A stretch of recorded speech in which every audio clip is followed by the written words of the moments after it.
Valeria Rosecroft. Prologue. In the middle of the small circled sandy arena, he kneeled. His sweat-soaked, muscled back glistened under the torches.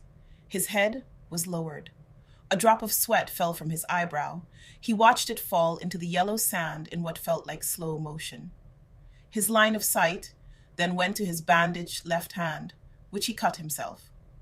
The ritual was custom since the beginning, for the student to do so when making their weapon in the forge below the temple. The first Grand Master of the Order of the 100 Samurai Teiki once said, "When blood and steel are fused together, it creates a bond between weapon and master that can never be broken." Quinn, the first foreigner ever to be chosen for this honor, now awaited his judgment. As he waited for the Grand Master's decision, the road that led him here felt as though it was just walked yesterday. He was a young boy on the streets of Brooklyn, an orphan.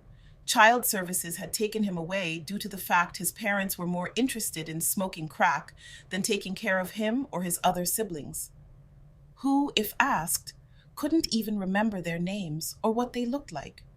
That was his former life.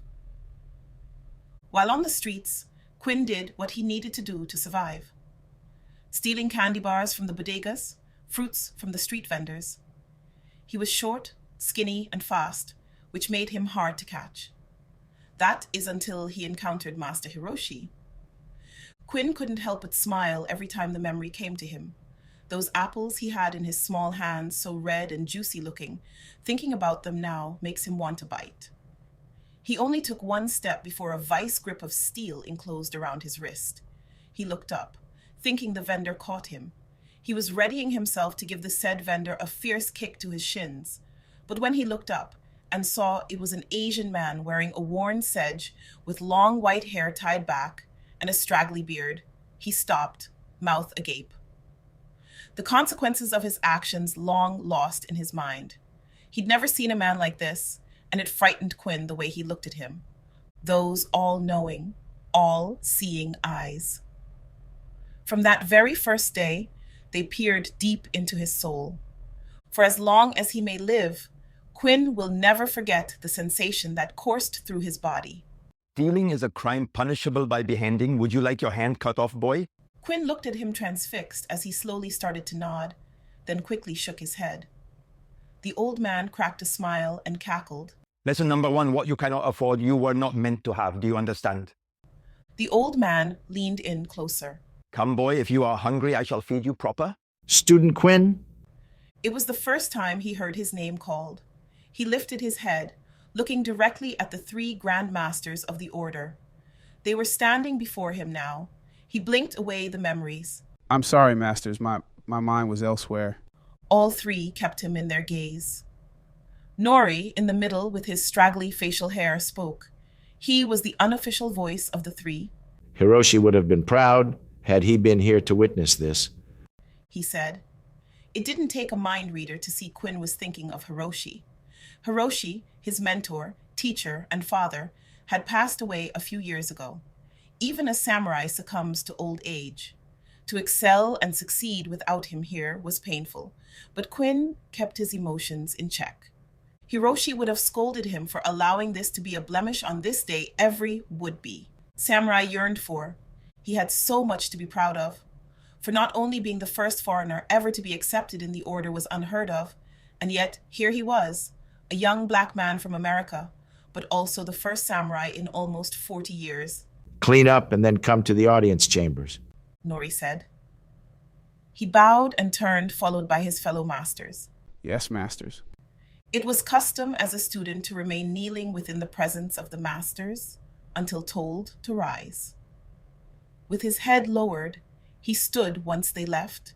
His lean, muscled body was on full display under the torch's illumination. Quinn then took a moment to gather his thoughts. Yes, today would have a bitter taste, but for Hiroshi and himself, he would suppress these thoughts. Picking up his training sword, he left to the sound of shuffling sand. The audience chambers were a large circular rotunda with stone columns. Every inch of the white walls were adorned with paintings depicting the history of the Order's most important events, successes, and failures. The masters on elevated platforms sat with their legs crossed on large cushions. Quinn did not hesitate upon entering.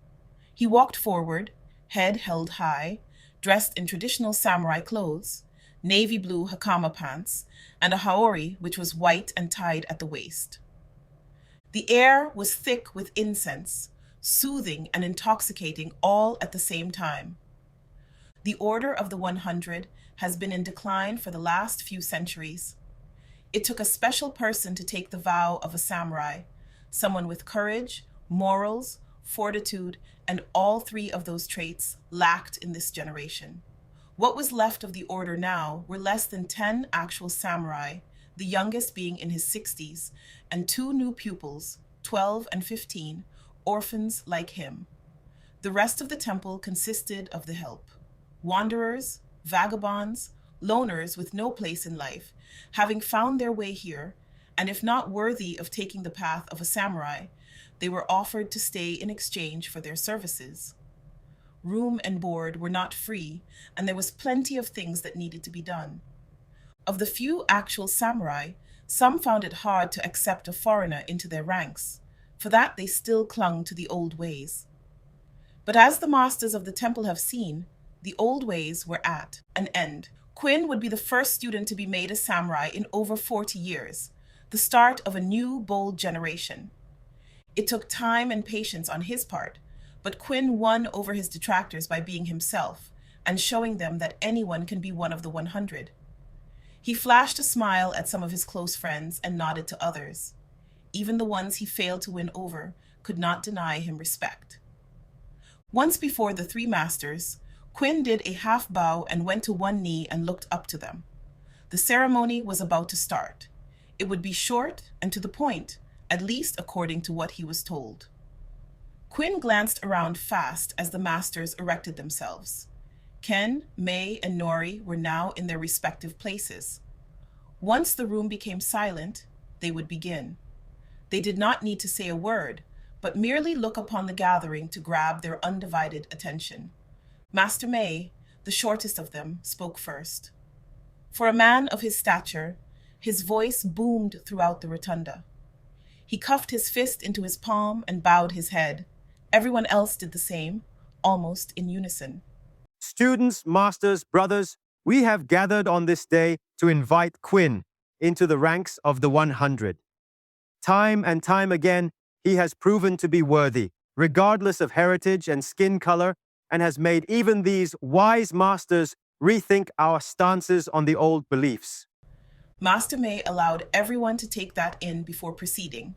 Many nodded their heads. And for that, Student Quinn, the Order is not only humbled, but grateful. Thank you, Master Nori. Master Nori stepped forward. Student Quinn, are you ready? Yes, Master. Quinn said all too fast. It sounded like Nori didn't even get the words out before Quinn answered. Your weapon?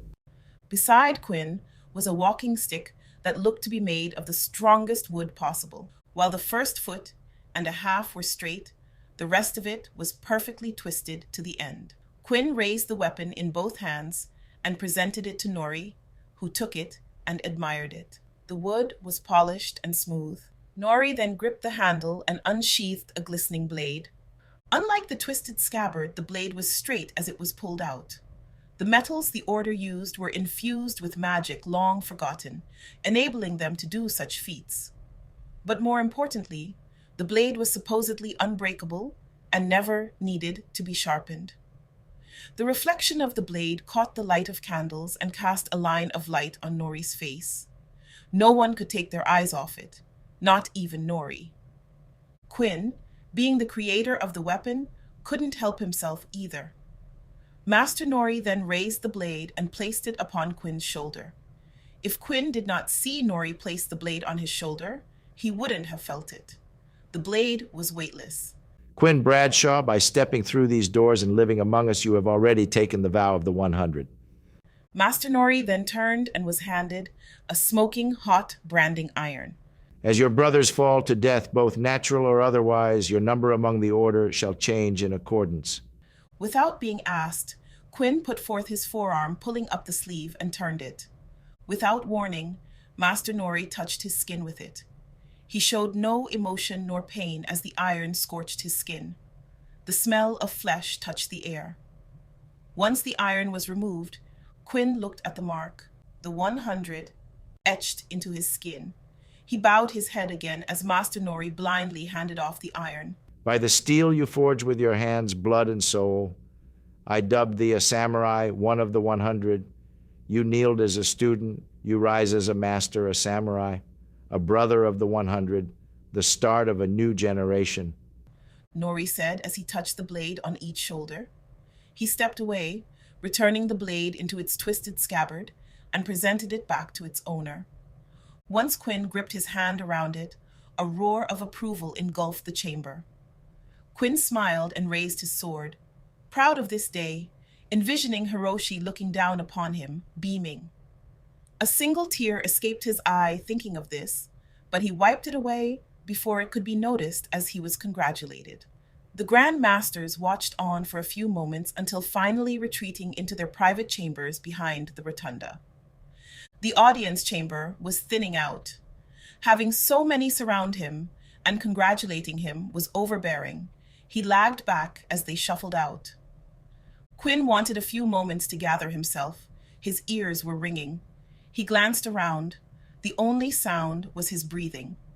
Now, with this behind him, what was next? He hadn't thought about it, but he had some choices. Once a master, you could either stay in the temple and train would be samurais or leave. Master Hiroshi chose the latter. He traveled the world, protecting and helping the needy. Quinn had his diary and read it many times. Some of his writings were unbelievable and bordered on fiction. Even Quinn would have had trouble believing it if he had not seen many wonders himself. His sword being one of them, how it twisted when replaced in its scabbard, and when taken out, was as straight as a line, never ceased to amaze him. Exploring the world was enticing. He had time to think about it, but more than likely would follow in Hiroshi's footsteps.